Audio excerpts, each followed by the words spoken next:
Salam hər kəsə. Bu videoda sizə Reading nəşriyyatının yeni bir vəsaiti olan MİQ və sertifikasiya üçün sınaq toplusunu həm sizlərlə tanış edəcəm, həm oradan sınaq 4-ü, sertifikasiya üçün sınaq 4-ü sizlər üçün izah edəcəm. Və onu qeyd edim ki, bu kitabında həm müəlliflərindən biri mənəm və kitabda 25 sınaq var, cəmi 1800 testdir və qeyd edim ki, hər sınaq metodika sualları ilə bir yerdədir. 13 MİQ sınağı, 12 isə sertifikasiya üçün sınaq mövcuddur və sırf sertifikasiya və MİQ-in çərçivəsinə uyğundur. Oxuyub anlama testləri də təbii ki öz yerində. Asanlıqla əldə edib həm sifarişlə, həm də kitab evlərindən, kitab mağazalarından bu kitabı əldə edə bilərsiniz və inanıram ki, bu kitab sizin üçün çox faydalı olacaq.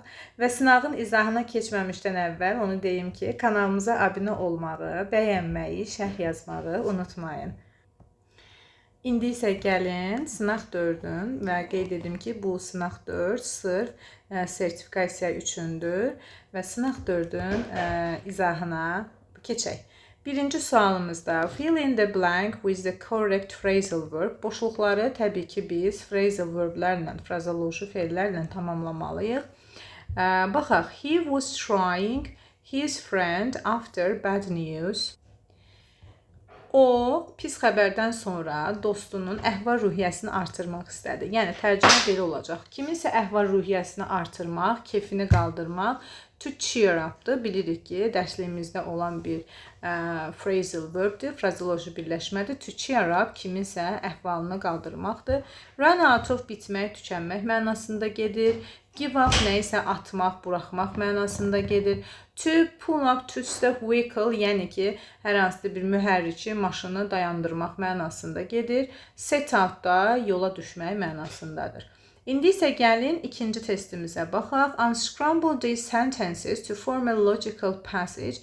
Məntiqi bir pasajlı, yəni qısa bir paraqraf, qısa bir hekayəni biz düzəltməliyik, cümlələri düzgün sırayla yerləşdirib. İndi isə gəlin baxaq. İlk öncə onu deyim ki, məsələn, burada 2-də olan cümlədə however ilə başlayıb. Yəni, tərcüməyə ehtiyac yoxdur çox da.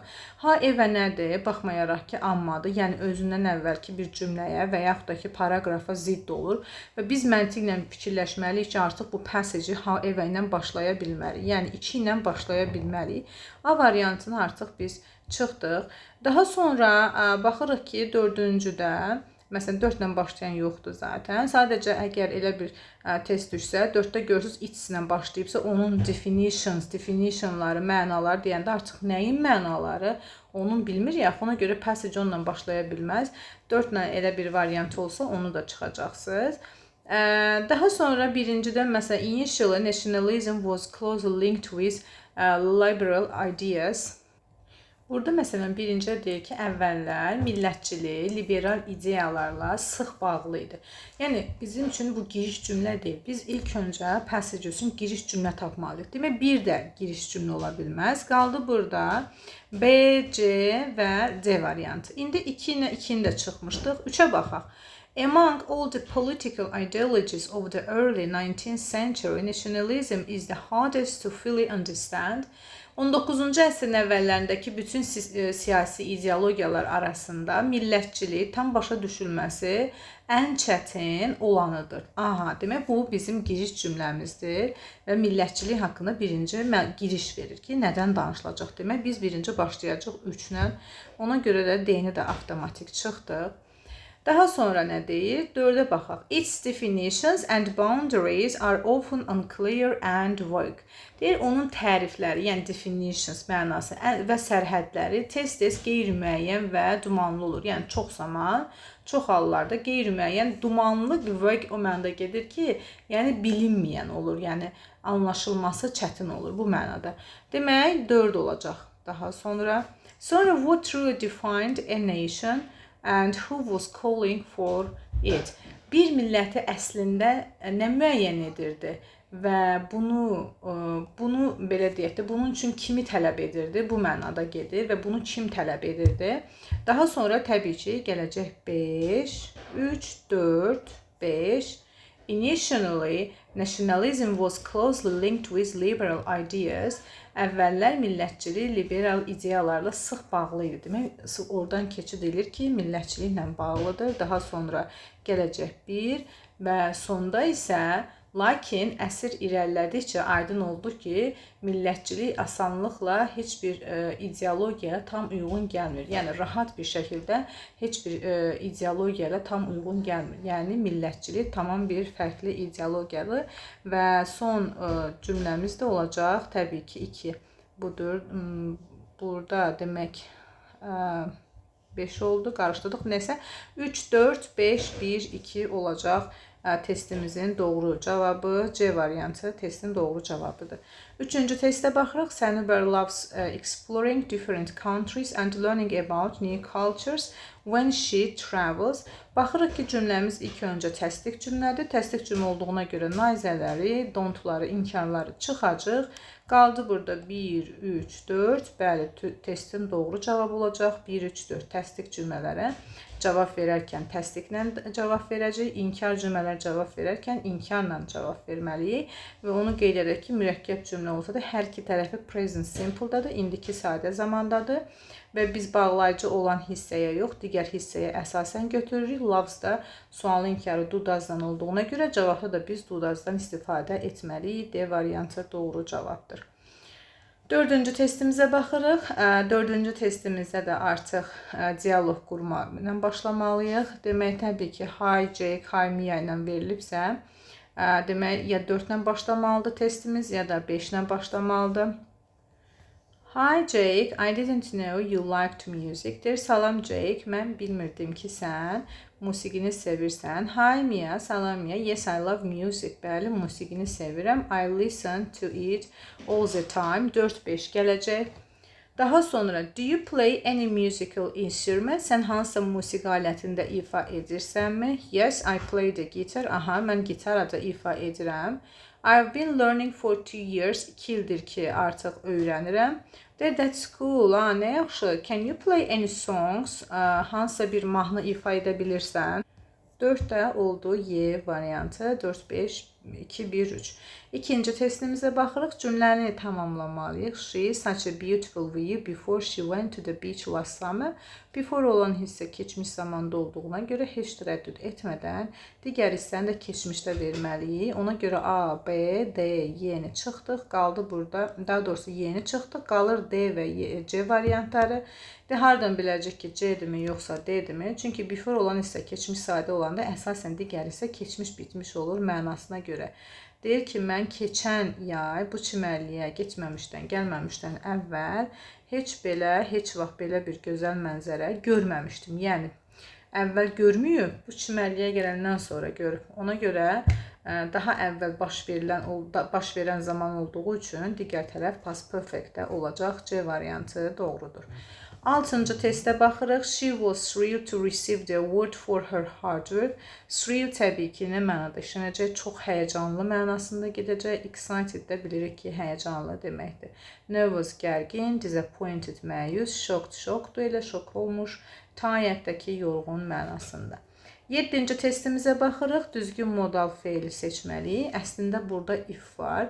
Bilirik ki, if olan hissə past perfect-də olanda digər hissə would, might, may, have page-də olmalıdır. Ona görə bura past perfect-də olduğuna görə də heç düşünmədən digər hissəni də might have page ilə verəcəyik. They might have attended the meeting if they had been informed earlier.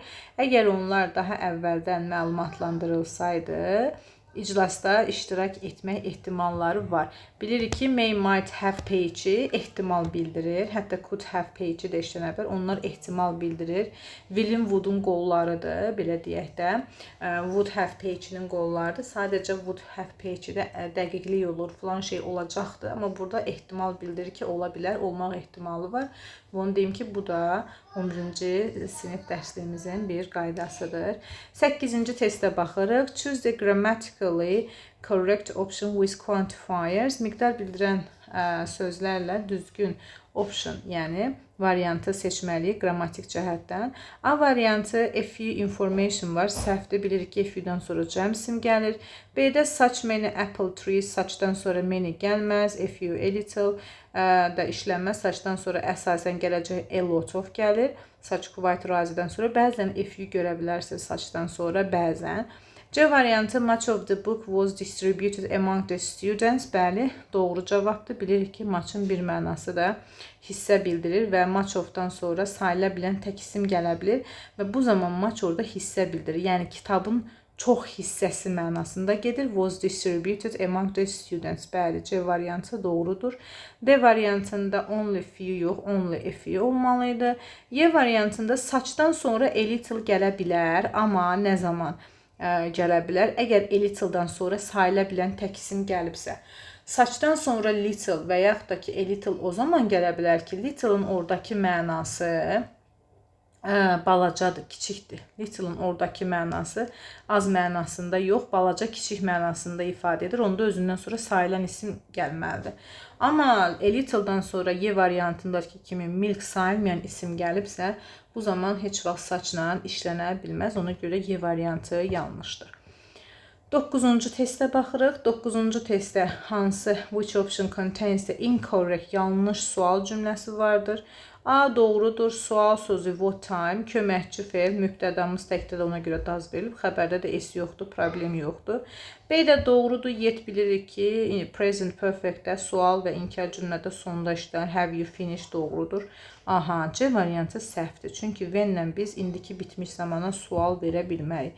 When-dən sonra indiki bitmiş zamanla biz sual işlədə bilmərik. Ona görə testin doğru cavabı olacaq C variantı. D variantı da tag question'dır. They have dinner. Have dinner burada have əsas fe'ldir. Əsas fe'l olduğuna görə sual inkarı hansı zamanda ona uyğun verilir? Don't say. Y variantı da doğrudur. How many times, neçə dəfə are the rooms cleaned by the servant? Otaqlar xidmətçinin tərəfindən təmizlənir. Burada da məchul növbədir, doğrudur. Gəldik, çıxdıq 10-cu testimizə. 10-cu testimizdə nədir? Read the passage and answer the questions. Mətni oxumalıyıq və sualı cavablandırmalıyıq. Birinci gəlin, bu cür mətnlərdə nə edəcəksiniz? İmtahana getdiniz. Məsələn, bu sizin vaxtınıza da daha yaxşı istifadə etməyə fürsət verəcək. Yəni, imkan verəcək ki, vaxtınızı daha səmərəli şəkildə istifadə edəsiniz. Necə? Məsələn, what is the main idea of the text? Birinci həmişə mətnli sualları mütləq şəkildə ilk öncə mətni oxumamışdan əvvəl sualda bizdə nə istədiyini baxın ki, orada sualda nə istəyir. Baxdım ki, what is the main idea of the text? Yəni, mətnin əsas ideyası nədir? Ondan sonra başlayıram mən mətni oxumağa. İndi isə gəlin mətnimizi oxuyaq. Many people are concerned about being liked by others and for some this can lead to significant anxiety, making even simple conversations stressful. Bir çox insan başqaları tərəfindən bəyənilmək haqqında narahatlıq keçirir və bu, bəzi insanlar üçün hətta sadə söhbətləri belə stresli edə bilir. Yəni, çox sadə, simple, bəsit söhbətləri belə stresli edə bilir. If you are unsure how to engage in small talk, asking questions is a helpful approach. Əgər siz necə kiçik söhbətlərə başlamağı bilmirsinizsə, sual vermək faydalı bir üsuldur. A 2017 study found that individuals who ask questions tend to make a stronger first impression compared to those who don't. 2017-ci ildə aparılmış bir araşdırma göstərir ki, sual verən şəxslər verməyənlərlə müqayisədə daha güclü ilk təəssürat yaradırlar. This is because asking questions shows interest in others and encourages positive interaction.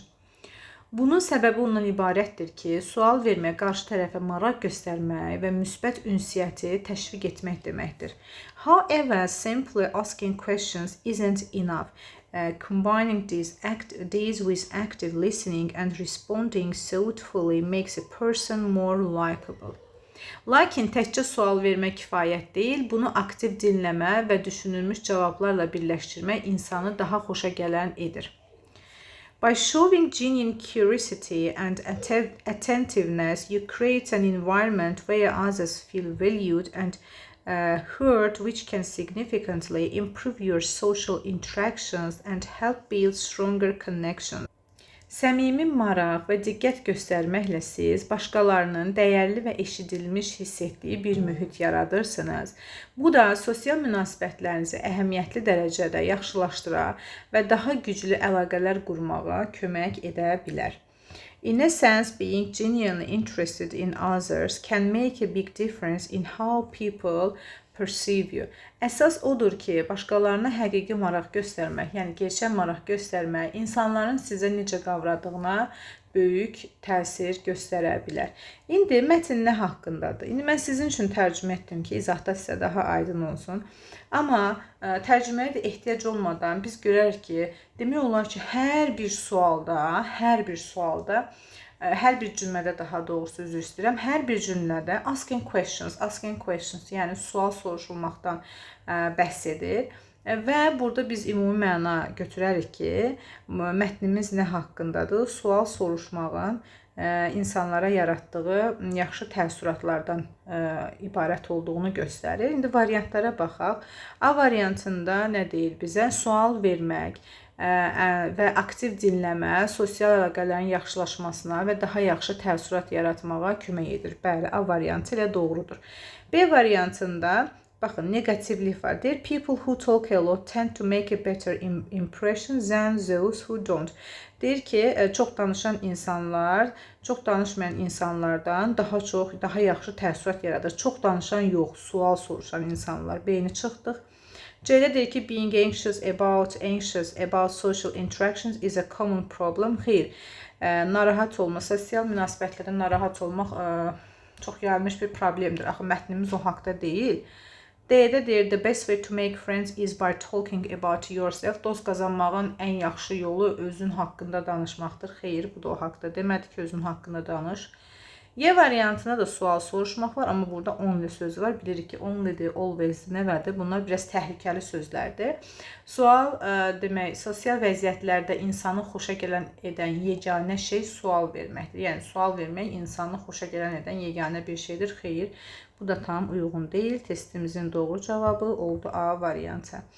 11-ci testə baxırıq, düzgün idiomu seçməliyik 11-də. Sarah didn't apply for the job in time. Deyir ki, Sarah vaxtında işə müraciət etmədi. Elə birinci cümlədən biz vaxtında müraciət etmədi. Vaxt söhbəti varsa, biləcək ki, elə testimizin doğru cavabı miss the boat, yəni gecikmək deməkdir, şansı, fürsəti əldən vermək deməkdir.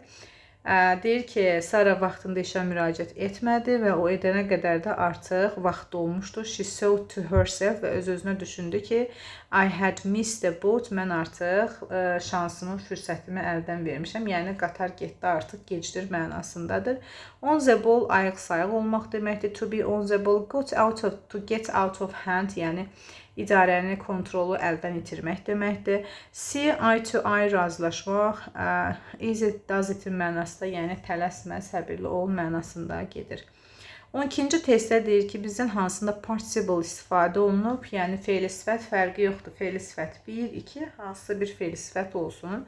A variantında cümlə əgər inkli fe'llə, yəni gerundla başlayıb, inkli fe'llə deyək, ümumiyyətlə, başlayıb sonra mübtəda gəlməyibsə, bunun yəni başqa bir mübtədası yoxdursa, demək bu gerunddur, P1 deyil. Gəlin tərcüməyə baxaq. Walking my dog, itimi gəzdirmək mənim ən sevimli asudə fəaliyyətimdir. B variantında the crying baby, bəli, B variantı elə testimizin doğru cavabıdır. Article, inkli fe'l isim gördüksə, biləcək ki, bu P1'dir, fe'li sifət 1'dir. Ağlayan uşaq anası tərəfindən sakitləşdirildi. The fishing took place by daylight. İngli fe'lin qarşısında Z artiklı varsa və bu fe'ldən sonra isim gəlməyibsə, bilin ki, bu isim funksiyasındadır. Nə P1'dir, nə P2 isim olacaq.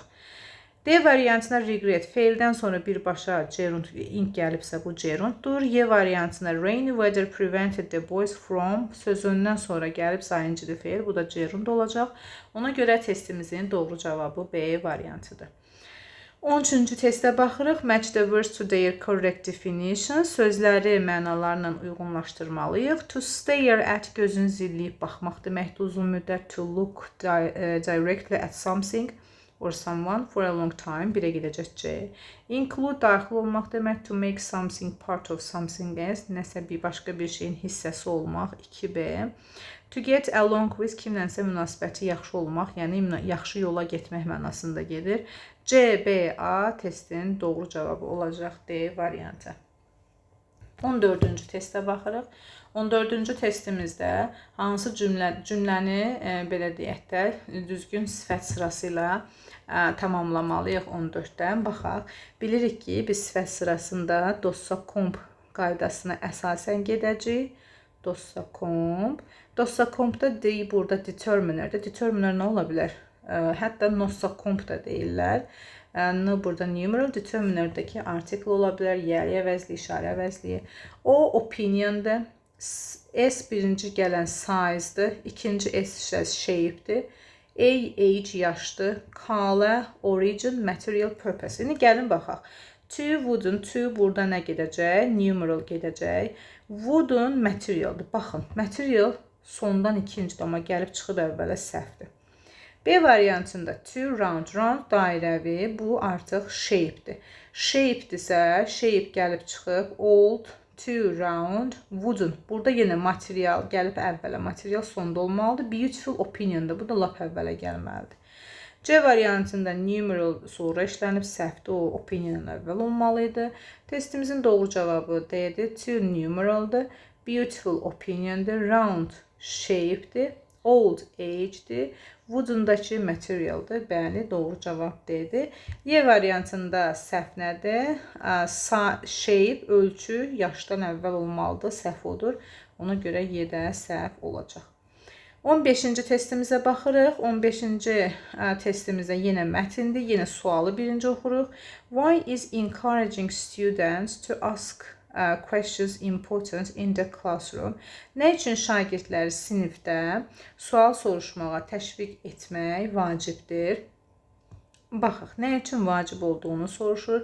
Belə deyək, bu cür mətnləri biz məsələn mətni oxumadan da demək tapa bilərik. Yəni bilirik ki, bunlar hər hansısa bir məntiqə əsaslanır. Yəni bu artıq metodika ilə bir əlaqəsi var. Ona görə bizə daha rahat olacaq. Amma yenə də baxaq. Məsələn, Y variantında only söz var. Only focuses on teacher driven lectures. Bu səhvdir. Bu yalnız müəllim yönümlü mühazirələrə fokuslanır. Y variantı səhvdir. Teacher driven lectures ancaq müəllim yönümlüdür. It reduces teacher-student interaction. Bu müəllim şagirdli qarşılıqlı əlaqəni azaldır. Yenə burada negativlik var. C variantında it discourage. Baxın, hamısı negativ mənalı sözlər. Discourage. Discourage nə deməkdir? Bu tənqidi düşüncəni və yaradıcılığı təşviq etmir. Yəni tənqidi düşüncəni və yaradıcılığın o belə deyək də azaldır. Discourage etmir. Yəni təşviq etmir. Bəli, C variantı da yanlışdır. B variantında nə deyir? It makes learning more interactive and improves student participation. Bəli, doğru cavab olacaq təbii ki, B variantı. Mətni oxumadan bunu tapa bildik. Bu öyrənməni daha interaktiv edir və şagirdlərin iştirakını daha yaxşı artırır. A variantında it helps students memorize facts without understanding. Bu şagirdlərə anlayış olmadan faktları yadda saxlamağa kömək edir. Bu da təbii ki, yanlışdır. Doğru cavabımız B'dir. Hansı ki, encouraging this behavior mətnin ikinci cümləsində helps build self-study habits leading to better academic performance. Burada da məsələn qeyd edib ki, bu davranışı, yəni sual vermək davranışını təşviq etmək, möhkəm öyrənmə, yəni daha yaxşı öyrənmə vərdişlərinin formalaşmasına kömək edir və nəticədə akademik göstəriciləri də yaxşılaşdırır. Elə bu demək olar ki, B variantını tam əhatə edir. 16-cı testdə convert the sentence from direct to reported speech. Reported speech-də tapmalıyıq. Təbii ki, 16-da doğru cavabı olacaq B variantı. Baş cümlə keçmişdədir. Baş cümlə keçmişdədirsə, budaq cümləyə də avtomatik keçmiş olacaq. I am going-i was going-lə verəcəyik. Ona görə bu D-ni, Y-ni çıxırıq. Qalır burada A, B, C. Now mütləq dəyişir olur then. Ona görə A-da dəyişməyib. A-nı da biz çıxırıq. Qaldı burada demək B və C variantı. Təbii ki, C-ni hələ ki çıxmamışıq. Daha sonra C variantında baxırıq ki, ikinci tərəfdə shall-dir. Burada dəyişməlidir, amma C variantı dəyişilməyib. C-də səhvdir. Testin doğru cavabı olacaq B. Bilirik ki, tomorrow da dəyişir. Ya the following day, ya da the next day olacaq. 17-ci testimizə baxırıq. 17-ci testimizə də yenə artikeldir. Baxırıq ki, cümlə keçmişdə baş verib, demək müəyyənlik var. Timi biz heç vaxt boş buraxa bilmərik. Yəni üçüncü boşluğu 1, 2, 3. Üçüncü boşluğu boş buraxa bilmərik. Variant avtomatik çıxdı. Sonra projectdə yenə proyekt həm sayılan isimdir, həm də bunu boş buraxa bilmərik, çünki müəyyənlik var. A variantında çıxdıq. Qaldı burada B, C və Y variantı. Qəfil bir dəyişikliyə görə, a sudden change in the weather condition, hava şəraitlərində, the team managed to finish the project on time, which was a remarkable achievement. Bəli, B variantı testin doğru cavabı olacaq. Niyə projectlə timin qarşısında biz E vermədik, Z verdik? Çünki burada artıq müəyyənlik var. Bilinir ki, həmin komanda, həmin proyekti vaxtında bitirməyə, yəni tamamlamağı bacardı. Doğru cavab oldu B variantı. 18-ci testdə bizdən ungradable adjective istəyir. Hansı cümlədə deyir ki, ungradable adjective var? Bilirik ki, 9-cu sinif dərsliyinin bir qaydasıdır. Yeni bir qayda əlavə ediblər 9-cu sinifə. Və burada perfect, mükəmməl, yəni ungradable-dır, dərəcələnmir. Mükəmməl nə deməkdir? Tam, hər tərəfli. Yəni bundan artıq o tərəfi yoxdur. Ona görə dərəcələnməyən sifətdir. A variantına tayət dərəcələnir. Onun dərəcələnməyən versiyası var. Məsələn, exhausted, sweet, şirin, bu da dərəcələnir. Interesting də dərəcələnir. Nervous-in özü də dərəcələnir, amma perfect dərəcələnməyən sifətdir. 19-cu testdə sinonim cütlüyü tapmalıyıq biz. Demək, deny, reject, bəli, ikisi də rədd etmək, inkar etmək. Generous, noble, bəli, ikisi alicənab, əl-açıq. Outsider, alien, bəli, yad planetli, o da doğrudur. Confirm, ratify, aha, doğrudur. Hər ikisi təsdiqləmək deməkdir. Rəsmi şəkildə sinonimdir. Amma təbii ki, begin and finish, başlamaq və sonlanmaq, bitmək deməkdir. Onlar antonimdir. Demək, hər biri doğrudur 5-dən başqa. 20-ci testə gəldi, çıxdıq. Yenə 20-ci testimizdə mətindir. Yenə eyni qaydada mətni oxuyuruq. Birinci, why is staying informed about current events crucial in today's world? Nə üçün bugün dünyamızda hal-hazırda baş verən hadisələr haqqında məlumatlı olmaq vacibdir? Baxaq. Aha, indi oxuduqca biz bir görək ki, bu sualın cavabı, məsələn, başlayırıq oxumağa. Əgər bu sualın cavabı əvvəllərdədirsə, artıq özümüzü yormuruq. Həmin istiqamətdə cavabımızı tapıb testin doğru cavab variantında işarələyirik. Baxaq, deyir ki, texnologiyanın sürətli inkişafı ilə dünya bir qlobal kəndə çevrilib. Yəni, biz dünyanın hər yerindən xəbərlər və məlumatlar alırıq. Cari hadisələrdən, yəni hal-hazırki hadisələrdən xəbərdar olmaq əvvəlkindən daha vacibdir. Aha, baxaq. Çünki as it helps us stay informed about developments that could affect our lives. Çünki bu həyatımıza təsir edə biləcək dəyişikliklərdən bizi xəbərdar edir. Demək, dəyişikliklərdən bizi nə edir? Xəbərdar edir. Yəni, by keeping up with the news, we can learn about potential risks such as economic challenges, environmental issues, or health concern, which could impact our community. Demək, xəbərləri izləmək, xəbərləri izləməklə daha doğrusu biz iqtisadi çətinliklər, ekoloji problemlər və ya sağlamlıqla bağlı narahatlıqlar kimi icmamıza təsir göstərə biləcək potensial risklər haqqında öyrənə bilərik. Aha, risk də biz burada harda görmüşdük? A variantında baxın.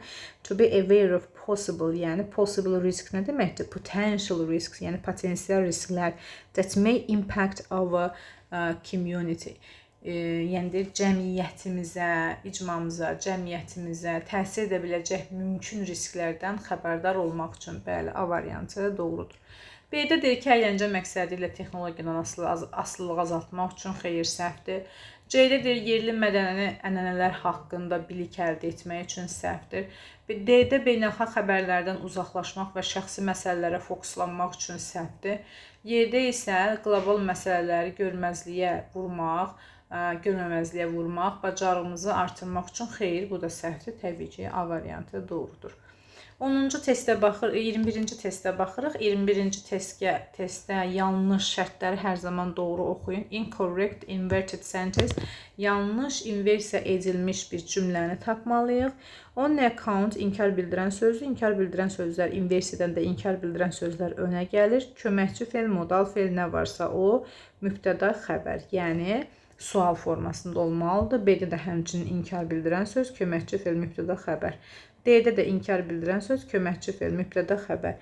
Y-də də inkar bildirən söz, köməkçi fe'l, mübtəda xəbər. İndi C-də daha doğrusu Y variantı testin doğru cavabdır. If-lə olan cümlələri biz inversiya edəndə if-i heç vaxt işlətmirik. Ona görə Y variantı səhvdir. Əgər Y olmasaydı, if olmasaydı doğru ola bilərdi. 22-ci testə baxırıq. Which of the following sentences best conveys the main idea of the given sentence? Yəni, qısacası biz bu cümləni nə edəcəyik? Parafraz edəcəyik. Parafraz nə deməkdir? Verilmiş cümlənin sinonimini. Cümləmizi oxuyaq. The British are not inherently more humble than other nations, yet their social norms require them always present an appearance of modesty. Britaniyalılar digər millətlərdən təbii olaraq daha təvazökar deyillər, lakin onların sosial normaları həmişə təvazökar görünməyi tələb edir. Təvazökar nə deməkdir? Yəni sadə, bu mənada gedir. Biz bu cümlənin sinonim tapmalı. Birinci baxırıq ki, burada yet var. Yet bilirik ki, ziddiyyət bildirir, amma ancaq lakin deməkdir. A variantında baxaq. The British uphold modesty by adhering to strict social customs that have played a significant role throughout history. Britaniyalılar tarix boyu mühüm rol oynamış ciddi sosial adət-ənənələrə əməl etməyə təvazökarlığı qoruyurlar. Xeyr, burada yəni sosial normalardan söhbət gedir. Heç ümumiyyətlə adət-ənənədən söhbət getmir. Və bunu yanınızda saxlayın ki, bu cümləni başdan ayağa tərcümə etməyə ehtiyac yoxdur. Sosial normalar ayrıdır. Sosial customs, adət-ənənələr isə bunlar tamamilə fərqli bir şeydir. Ona görə də A variantını biz 22-də çıxacaq. B-də nədir? While they may not be naturally more modest than others, British social norms emphasize the importance of appearing humble. Bəli, modestlə humble sinonimdir. Birinci tərəfdə humble'ı modestlə əvəz edib, ikinci tərəfdə də modestini appearing humble-la əvəz edib və testin doğru cavabı da B-dir. Zaten sinonimlərdən görə bilərik. Digər millətlərdən təbii olaraq daha təvazökar olmaya bilsələr də, Britaniya sosial normaları təvazökar görünməyin vacibliyini vurğulayır. Bəli, B variantı doğru cavabdır. C variantında deyir ki, ümumiyyətlə təvazökar olmaqla yanaşı, Britaniyalılar digər millətlərlə müqayisədə daha çox sosial qaydalara əməl edirlər. Xeyr, səhvdir. Əməl etmək söhbəti yoxdur. Require var, deyir, tələb edirlər, vurğulayırlar. D-də isə deyir ki, bəzi millətlər təvazökarlığı təmin edən sosial qaydalar, bəzi millətlərin daha doğrusu təvazökarlığı təmin edən formal sosial qaydalar olmasana da Britaniyalılardan daha təvazökar ola bilirlər. Xeyr, bu da səhvdir. Əksinə Britaniyalıların daha təvazökar olduğunu bildirir. Y-də isə Britaniyalılar sərt sosial normalara görə dünyanın ən təvazökar insanları kimi qəbul olunmağı yüksək qiymətləndirir. Xeyr, bu da yanlışdır. 23-cü testə baxırıq. 23-cü testdə deyir, which sentences can be changed into the passive? Hansı cümlələrimiz məchul növə çevrilə bilər? Təbii ki, baxırıq ki, feildən sonra, təsirli feildən sonra tamamlıq gəlibsə, uzun-uzun bu cümlələrdən qorxmayın heç vaxt. Tamamlıq, xəbərimizi tapdıq, tamamlıq gəlib çevrilə bilər. Xəbərimizi tapdıq, evolutionary device, tamamlıq gəlib çevrilə bilər. Uncovered, xəbərdir, tamamlıq gəlib çevrilə bilər. Finalize, təbii ki, görürük ki, o da xəbərdir, tamamlıq gəlib çevirə bilərik. Demək, hamısı çevrilə bilər. C variantı doğrudur. 24-cü testə baxırıq. Cümləni doğru şəkildə biz tamamlamalıyıq. 24-cü testdə birinci baxırıq ki, are a lot of students in the classroom? Sinif otağında çoxlu şagird var. Təbii ki, zeri-zərə qaydasından istifadə edəcək. And it means, bunun da mənası odur ki, C-ni ona görə avtomatik çıxdıq. Daha sonra baxırıq ki, nə deyir bizə burada? There were a lot of students in the classroom and there is too much. Bura keçmiş, bura indikidir. B variantı, A variantını da avtomatik biz çıxacaq. Qaldı burada B, D və Y variantı. Və deyir ki, B variantında there were a lot of students in the classroom və mənası odur ki, it was too much noise in the mall. Xeyr, burada da yenə in the hall. Məkan var, isim var. Demək, burada da it yox, zeri-zerə quruluşu olacaq. Ona görə doğru cavab D-dir. Və deyir ki, sinif otağında çoxlu şagird olacaq və bunun mənası odur ki, zalda çoxlu da səs-küy, koridorda çoxlu da səs-küy olacaq. 25-ci testə baxırıq, hansında causative form, yəni icbar forma doğru işlənmişdir. Baxırıq, bilirik ki, get-lə have-dən sonra cansız tamamlıq gəlibsə, bu zaman feil 3-cü formada olmalıdır. Repair-də 3-cü forma deyil. B-də də baxırıq ki, cansız tamamlıq, paint 3-cü formadır. Make-lə ümumiyyətlə biri to işlənməz, ona görə C-də səhvdir. D variantında he had his car, cansız tamamlıq, washed, bəli, P2-dədir, yəni feilin 3-cü formasına D variantı doğrudur. Y-də isə yenə sign 3-cü formada deyil. Bu passive causative-dir. Bilirik ki, məchul icbar növdür. 26-cı testdə biz paragrafı tamamlamalıyıq. İndi baxaq, paragrafımızı oxuyub tamamlamalıyıq. Deyir, Gregor Mendel bitkiləri yetişdirən ilk insan deyildi. Not first to breed plants. Breed bir yetişdirməyi artırmaq deməkdir. Hybrid plants and animals were already known before he began his work. Hibrid bitkilər və heyvanlar onun işə başlamamasından əvvəl də məlum idi. Mendel's brilliance came from his ability to identify a consistent pattern in how parental traits reappear in the offspring of hybrids. Mendelin dahiliyi valideyn xüsusiyyətlərinin hibridlərin nəsillərinə necə təkrarlandığını göstərən sabit bir nümunəni müəyyən edə bilməsində idi. Bu cümləni tamamlamalıyıq. A-da baxırıq nə deyir? Deyir ki, Mendel Çexiyanın Brno şəhərindəki monastır bağında noxud bitkiləri üzərində təcrübələr aparan bir keşiş idi. Bu mənası keşişdir. Bu artıq yəni yanlışdır. Təzədən biz Mendel haqqında danışa bilmərik. Hələ ki Mendelin bu hibrid bitkilər haqqında məlumat verir. Ona görə 26-da A yanlışdır. Daha sonra, yəni biz artıq bu bitkilərdən danışmalıyıq. Bu bitkilərin generasiyasından falan danışmalıyıq. B variantında nədir? At that time, biology was mostly focused on description with few biologists interested in experimental research. Bu da tamam fərqli bir artıq mövzudur. Həmin dövrdə biologiya əsasən təsvirə yönəlmişdi və az sayda bioloq eksperimental tədqiqatla maraqlanırdı. Təsvirə deyəndə əyan eləyə bu mənada. Burada isə həmin dövrdə hansı dövrdə? Heç dövr yoxdur burada. Ona görə B səhvdir.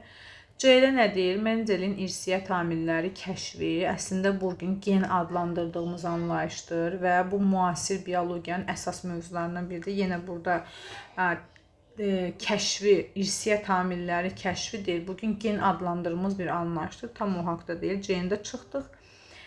D variantında genetics not only explore how genes are passed down, but also how genetic information is expressed. Bu da yanlışdır. Çünki başdan ayağa keçmiş haqqındadır. Baxın, keçmişdir. Paragraf hamısı keçmişə aiddir. Məsələn, C-də, D-də indikidir. Ona görə avtomatik C-dəni biz çıxmalıyıq. Y variantına baxırıq sonuncuya. Mendeldən əvvəl heç kim sistematik şəkildə nəsilləri saymamış və xüsusiyyətlərin bir neçə nəsil boyunca nümunələrini təhlil etməmişdir. Bəli, doğru cavab Y-dir. Çünki həm paragrafla tam ayaqlaşan, tam uyğunlaşandır. 27-ci testə baxırıq. To take advantage of an opportunity as soon as it raise. Təbii ki, burada testin doğru cavabı olacaq. To strike while the iron is hot. Dəmiri isti-isti döyərlər. Dəmiri isti-isti döyər mənasında odur ki, vaxtı gələn kimi fürsətdən istifadə etmək, şansı əldən qaçırtmamaq mənasında gedir. Ona görə də doğru cavab olacaq Y variantı. To miss the boat, bayaq dediyimiz kimi gecikmək, qatarı ötürmək. Throw in the towel, təslim olmaq deməkdir, dəsmal atmaq. Yəni, to hit the nail on the head. To hit the nail on the head, yəni tam 12-dən vurmaq, tam yəni bir şey haqqında düz olmaq, bir şey haqqında yəni doğru bilmək bu mənada gedir. To go extra mile, yəni əlavə cəhd göstərmək, potensial çox irəliləyiş etmək mənasında işlənir. Testin doğru cavabı isə Y variantı olacaq. 28-də hansında genitive case, yəni yəli hal doğru işlənmişdir. Bir doğrudur. This is my brother's laptop, qardaşımın laptopu. 2-də she doesn't like a glass of milk, drink a glass of milk. Bu yəli hal deyil. 2-ni çıxdıq. 3-də defsinə yazmışıqsa artıq s apostrof olmaz, s olmaz. Bu da səhvdir. 4-də the school's library, bəlkə məktəbin kitabxanası deyə bilərik. 1-4 doğrudur. 5 səhvdir. Manager s artırıb təzən apostrof s verib. Bu da yanlışdır. Testin cavabı olacaq 1-4. 29-cu testə baxırıq. Tag question'da I think they have already left the office. Bilirik ki, I think, I suppose bunlarla başlayan cümlələrdə yadınıza saxlayın ki, tag question artıq birinci tərəfə fikir vermirik, əsas ikinci tərəfə fikir veririk və they have already left demək bu hissəyə getməli. Have indiki bitmiş zamanda təsdiqdə olduğuna görə inkarda verəcək. Haven't they şəklində Y variantı doğrudur. Amma burada I think'in yerinə she thinks, she thought, nə bilim, she suppose, başqa şəxs olsa, təbii ki, onda I think-ə əsasən yəni think birinci hissəyə əsasən götürəcək.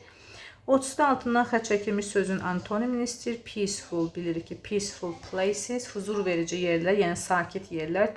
Antonim olacaq noisy places, yəni səs-küylü yerlər. 31-ci testimizə baxırıq. Deyir, hansı cümlədə həm gerund var, həm participle var. Birincidə ancaq gerund var, feildən sonra gəlib. Bu evremonik zaten, bu ümumiyyətlə sözün özüdür. A səhvdə çıxdıq. İkincidə P1 var, participle var, running to school, məktəbə qaçaraq. He saw his friend playing, dostunun futbol oynadığını gördü. Burada yenə bilirik ki, mürəkkəb tamamlıqda see ilə, hear ilə, observe ilə, watch ilə işlənənlərdə ing-li feillər P1 sayılır. C'də bu davam edici zamanda onsuz da çıxırıq. D variantında listening to music P1-dir və after spending söz öndən sonra gəlib gerunddur. Bəli, testin doğru cavabı D olacaq. 7 is writing isə davam edici zamandır. 32-ci testə baxırıq. Düzgün phrasal verblər definitionlarla düzgün uyğunlaşdıracaq. Give up, təslim olmaq, nəyisə atmaq mənasına gedir. Burada isə deyir to continue doing something with determination, qətiyyətlə nəyisə davam etmək, xeyr, əksinə əl çəkmək, atmaq. Look after, qayğısına qalmaq, bəli, take care of someone or something, nəyinsə, kiminsə qayğısına qalmaq. Run into, to carefully plansa, xeyr, əvvəlcədən, qabaqcadan hər şey planlaşdırmaq yanlışdır. Take off, soyunmaq, put on clothes, burada geyinməkdir, yanlışdır. Put out, söndürmək deməkdir. Turn something on, burada isə deyir yandırmaq, nəysə. Put out, yanğını söndürmək mənasında işlənir. 33-cü testdə doğru variantı seçməliyik. You get wet if it rains and you don't have an umbrella. Bu doğrudur, çünki if olan isə present simple, digərisi də present simple, zero conditionaldır. Və deyir ki, əgər yağış yağsa islanarsan, you don't, çünki çətrin olmaz, bu səhvdir. Yəni, daha doğrusu doğrudur. Doğrudur. 1.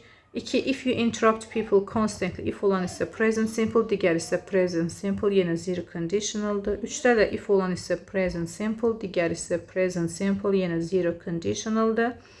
4-də də baxırıq, hər iki tərəf indiki sadə, doğrudur. 5-də də hər iki tərəf indiki sadə, bu da doğrudur. Bütün hamısı testin doğru cavabıdır, zero conditionallardır. 34-də which of the options completes the dialogue most appropriately, hansı variant dialoqu uyğun şəkildə tamamlayır? Gəlin cümlələri oxuyaq, tərcümə edək. Lately, I have been reading The Social Contract, a political work by Jean Jacques. Son vaxtlar, yəni təzəlikcə, Jean Jacques Rousseau'nun first published in 1762, 1762-ci ildə ilk dəfə nəşr olunan siyasi əsəri, sosial müqaviləni oxuyuram son zamanlardır. His political ideas were far more radical than those of most of his peers. Onun siyasi fikirlər dövrünün əksər düşüncə adamlarından daha radikal idi. Yəni, peer həmin onun dövründə yaşayanlar deməkdir. Sənin yaşadığınlar bu mənada gedir. Olivia nə deyəcək? Yes, absolutely, əlbəttə, tamamilə doğrudur.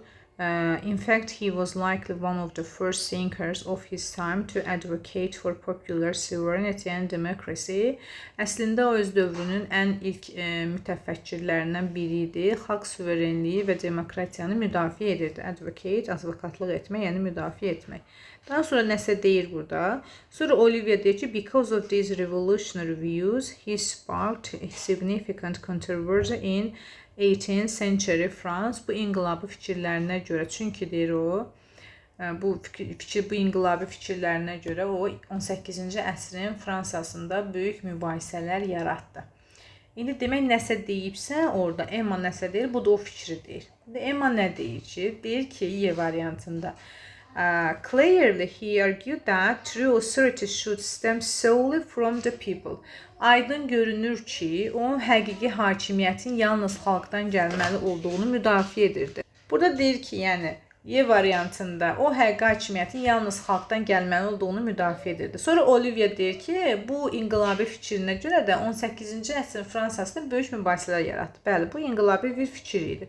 Məsələn, Ada deyir ki, onun məşhur əsəri Emil gənc bir kişinin fəzilət və azadlıq kəşfini danışır. Bu səhvdir, bu inqilabi fikir deyil. B-də mən onun təhsil və mənəvi dəyər mövzusunu yazıları ilə daha çox tanıdığını bilmirdim. Sonra deyə bilməz ki, ona görə də 18-ci əsrdə böyük mübahisələr yaratdı, olmaz. C-də maarifçilik filosoflarının təhsil insan inkişafı üçün əsas saydığı yaxşı məlumdur. Xeyr, bu da səhvdir. Sosial müqavilə bəlkə də onun bütün əsərləri arasında ən çox yanlış anlaşılan əsər idi. Elə deyilmi? Bu da səhvdir. Orada deyir ki, sonra inqilabi fikir. Demək, bu burada inqilabi bir fikir deyib ki, ondan sonra da bu deyir ki, o böyük bir ziddiyyət də belə mübahisələr yaratmışdı. 35-ci testə baxaq. 35-də cümləni tamamlamalıyıq. Görə nə deyir? That space and movement are interconnected and dependent on one another rather than being fixed and unchanging. Nəsə deyir ki, indi əvvəlini tamamlayacaq. Məkan və hərəkət bir-biri ilə əlaqəlidir və bir-birindən asılıdır, sabit və dəyişməz deyildir. Demək, nə deyib burada? B variantı doğrudur. Einstein's most renowned theory, the principle of relativity, declares, yəni Einstein'in ən məşhur nəzəriyyəsi nisbilik nəzəriyyəsi prinsipi belə bəyan edir ki, nisbilik nəzəriyyəsi. B variantı bəli doğrudur. Siz indi burada necə tapacaqsınız? Mən baxıram ki, burada bu hissə indiki zamandır. A variantında keçmiş, C variantında keçmiş, B variantında open keçmiş, Y variantında keçmiş. Heç tərcümə etmədən də açıq aydın bir şəkildə tapmaq olar. A, C, D, Y keçmişdir, amma bir dənə indikimiz var. O da B variantındadır. Deməli, testin doğru cavabı olacaq B. Baxın, declares. Renowned bilirik ki, məşhur deməkdir. 36-cı testimizə baxırıq. 36-cı testimizdə düzgün modal feillərlə biz tamamlamalıyıq. Yenə baxırıq ki, burada birinci tərəfdə keçmişdir. There was already plenty. Çox var idi. You needn't have prepared so much food for the party. 36-ya baxırıq. Deyir ki, partiyə çox yemək, qida gətirməyə ehtiyac yox idi. Yəni, gətirib artıq, düzdür. Və deyir ki, gərək gətirməzdin də, çünki çox idi. Bəli, birincidə need have page idi. B-ni çıxırıq indiki zamandır burada. Çünki niyə? Burada keçmişdi, ona görə olmaz. D-ni çıxırıq ingiliscində needn't to deyə bir şey yoxdur. Bunu da çıxırıq. 2-də, məsələn, Y variantına needn't have left verib. 2, indi baxacaq ona da. Demək, qaldı burada hansı variant? A, C, bir də Y variantı. C variantı da səhvdir. Burada needn't leave indiki zaman, amma ikinci tərəfdəki was cancelled keçmişdi. C-ni də çıxdıq. Qaldı burada A və Y variantı. Tərcüməyə də görə A variantı olacaq. İkinci tərəfdə deyir ki, we didn't have to leave early yesterday because we didn't have to leave early yesterday because the meeting was cancelled. İclas ləğv edildi. Dünənlər, ona görə də biz erkən çıxmalı olduq kimi, tərk etməli olmadıq kimi tərcümə olunur. Doğru cavab olacaq A variantı. 37-ci testə baxırıq ki, hansında wrong, yəni yanlış, nə? Numeral, say yanlış ifadə olunub. My grandma was born in the 1950s. Bu doğrudur. Bilirik ki, illərin sonunda S cəm şəkilçisi varsa, qarşısında artikel veririk. A variantında problem yoxdur. Sonra B variantında she has two sisters. Onun 2 bacısı var. And one brother. Bir qardaşı var. Burada da problem yoxdur. C'də 3 dozens. Aha, C səhvdir. Dozen 12 dənə deməkdir. Dozen elə bilin ki, 100-dür, 100. Biz 100 deməkdir, elə bilin ki, necə ki 300, 200 deyə bilmiriksə, dozens da deyə bilmər. Yəni 3 dozen deməliydik, of the eggs olmalıydı. Əgər burada ofdan əvvəlki say təkdədirsə, yəni dozens, esmal falan yoxdursa, mütləq şəkildə buradakı isimdə z olmalıydı. D variantında the building has 32 floors. Burada 32 doğrudur.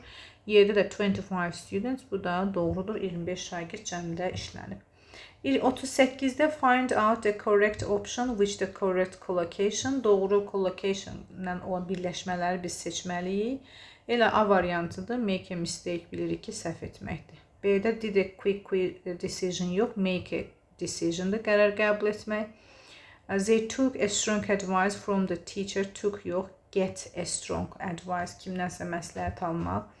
D variantında get an easy sleep, yatmaq mənasında, take yox. Y variantında da ki make his bed, çarpayını düzəltmək make nədir. Ona görə testimizin doğru cavabı A variantı olacaq. 39'da subject verb agreementdir. Mübtəda xəbər uzlaşması. A səhvdir. Ofdan əvvələ baxırıq. List təkdə is olmalıydı. Either or, neither nor bu cür bağlayıcılarda xəbər özünə yaxın mübtəda ilə uzlaşır. My parents cəmdədir. Is yox, are olmalıdır. The instructor along with the trainers, along deyir. Bu söz önüdür. Söz önündən əvvələ baxmalıyıq. Instructor təkdədir. Was olmalıdır. None of the answers. None of'dan sonra cəm isim gələrsə yadımızda saxlayıq. Xəbər həm cəm, həm tək ola bilər. 8-ci sinif qaydası. Ona görə D variantı doğrudur. Is də olsa doğrudur. Arda. Y səhvdir. The number of'un xəbəri tək olmalıydı. A number of'un xəbəri isə cəm olur. 40-cı testə baxırıq. Article söz önüdür. Tom lives in a big house. In the city, şəhərdə. He goes, işə gedir, to work. Təbii ki, nəqliyyat vasitələrində by işlənir. Əgər burada article olsaydı, onu verəcəkdik. Ona bas. Hansı ki, sertifikasiyaya düşmüşdü. In, to by. In, to by hansı variantdır? Y variantı. 41-də düzgün reduction, yəni düzgün qısaldılmış cümləni tapmalıyıq. Baxırıq, daha doğrusu yanlış, wrongly. Şərtləri düzgün oxuyaq. Wrongly, yanlış qısaldılmış cümləni tapmalıyıq. The man sitting by the window, pəncərənin yanında oturan adam. Bu doğrudur. The man who is sitting by the window imiş. Ona görə qısaldılıb sitting by the window olub. Problem yoxdur. Having finished her homework, her ev tapşırığını bitirəndən sonra kim? Yəni o. Oynamağa getdi. Problem yoxdur. After imiş. After'ı qısaldıb. Bu cür yazıb. The castle mübtədadır. Demək, built in the 18th century, 18-ci əsrdə tikildiyi üçün the castle is a popular tourist attraction. Çoxlu məşhur turist attraksiyondur. Yəni turistləri cəlb edən bir yerdir.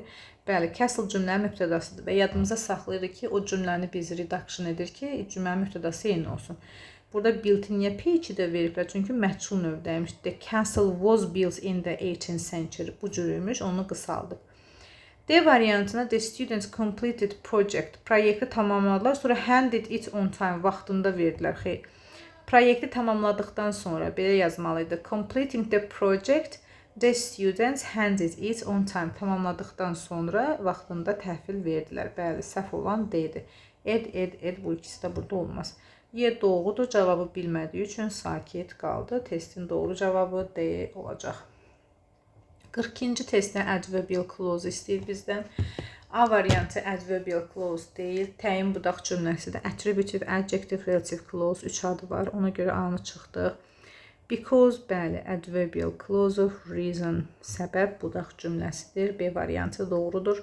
C-də yenə adjective clause-dır. Təyin budaq cümləsi, yəni noun clause gedir o. D variantında the restaurant where we met, biz görüşdüyümüz restoran. Bu da yenə təyin budaq cümləsidir. Y-də də the girl, qız, kimin ki qardaşı yenə təyin budaq cümləsidir. Testin doğru cavabı olacaq B variantı. 43-ə baxır. 43-də baxaq, hansını da deyir, pronoun doğru işlənmişdir. She has anywhere to go after work. Anywhere olmaz, somewhere olmalıydı. Təsdiq cümlələrdə some işlənir. Any sual inkarda. B-də həmçinin tell you anything important. Yenə burada something olmalıydı. There isn't anybody in the room. Bəli, doğru cavab C-dir. İnkar cümlədir. Anybody işlənib. D variantında they bought everything new car. Everything new car yox. Yəni car burada artıqdır. Everything new olmalıydı. Hər şeyi təzə aldı. Y variantında has he someone seen my phone? Has anyone? Kimsə mənim telefonumu görübmü?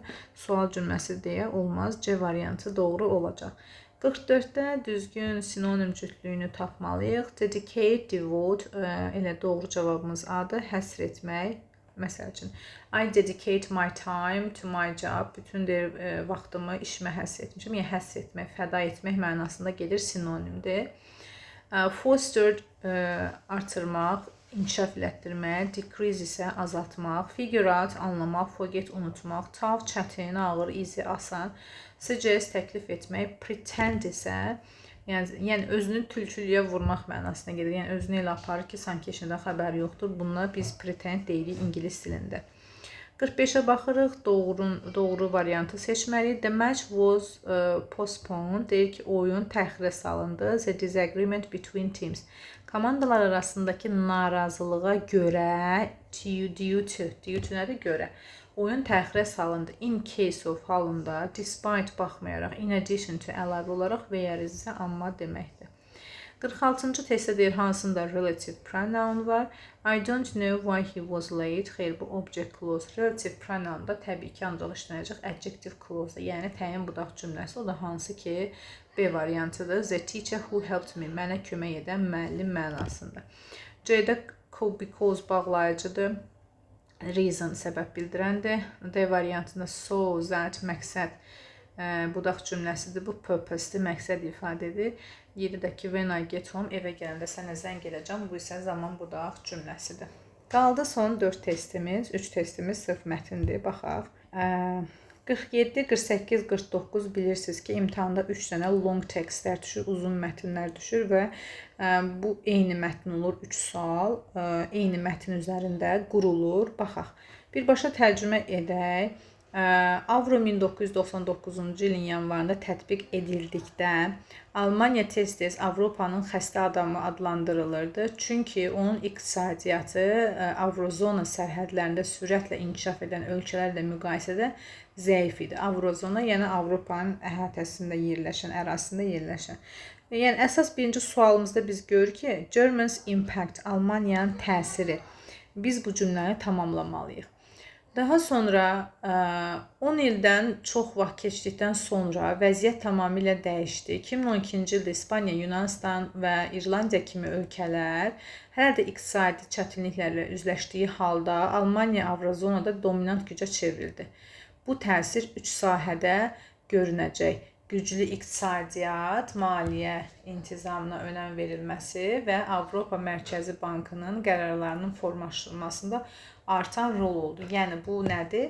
Bu artıq Almaniyanın nə imiş? Təsiri imiş. Onda belə çıxır ki, doğru cavabımız nə olacaq? 47-də B variantı will be strongly experienced throughout the Eurozone. Eurozone hansı ölkələrdir? İspaniya, Yunanistan, İrlandiya, yəni bu əraziləri deyir. Daha sonra baxaq, bir çox Avropa hökumətləri böyük büdcə kəsirlərini azaltmağa fokuslandıqca region üzrə ümumi iqtisadi artımın zəifləyəcəyi gözlənilir. Bununla belə Almaniya çox güman ki, digər zəngin Avrozon ölkələrlə daha yaxşı nəticə göstərəcək. Aşağı səviyyəli ev təsərrüfatı borcu və həmkarları ilə müqayisədə daha kiçik büdcə kəsiri sayəsində Almaniya vergi artımlarına və ya xərclərin azaldılmasına çox bel bağlamayacaq. Bundan əlavə ölkə inkişaf etməkdə olan bazarların sürətli genişlənməsindən faydalanmaq üçün güclü mövqeyə malikdir ki, bu da onun iqtisadi artımını daha da dəstəkləyəcək. Yəni burada doğru cavab nədir? Will be strongly experienced throughout the Eurozone. Bütün Avrozonada güclü şəkildə hiss olunacaq. Hansı ki, orada da qeyd olunmuşdu ki, Almaniyanın təsiri həmin Avropa ölkələrində çox güclü şəkildə, belə deyək də, hiss olunacaq. A-da deyir ki, will be just as significant. İspaniya, Yunanistan və İrlandiya kimi sadəcə mühüm rol oynayır. Xeyr, əksinə bunlar deyir ki, bu ölkələr, İrlandiya ekonomik, iqtisadi çətinliklərlə üzləşib. Baxın, ona görə səhvdir. C-də nə deyir? Avropanın zəif iqtisadiyyatı ölkələr tərəfindən istehsa ilə qarşılanacaq. Səhvdir. Ridiculed, yəni gülünc olacaq. D-də Avropa Mərkəzi Bankına təsiri İrlandiya, İspaniya və Yunanistan tərəfindən müqavimətlə üzləşəcək. Xeyr. Y variantında isə yalnız ictimai maliyyələrdə şəffaflığın məhdudlaşacaq. Hamısı görürsün negativlikdə, amma səhvdir. Doğru cavab olacaq B variantı. 48-də yenə eyni mətndə, bir də mətni oxumuruq. Mətndə doğru ifadə olunmuş demək cümləni biz seçməliyik. Eyni mətndə. Burada da doğru cavabımız A-dır. Deyir ki, Germany can maintain its public spending levels thanks to export to developing markets. İnkişaf etmiş, yəni inkişaf edən bazarlara eksport, ixracı sayəsində Almaniya artıq o öz səviyyəsini neyinir? Public ictimai səviyyəsini qoruyub saxlaya bilir. Bəli, burada da o qeyd olunub ki, artıq digər ölkələrə eksport etdiyinə görə, yəni ixrac etdiyinə görə öz səviyyəsini qoruyub saxlaya bilib. Testin doğru cavabı olacaq A variantı. Hansı ki, baxın, bu son cümlədir. Bu cür testlər ən çox son cümləyə baxılır.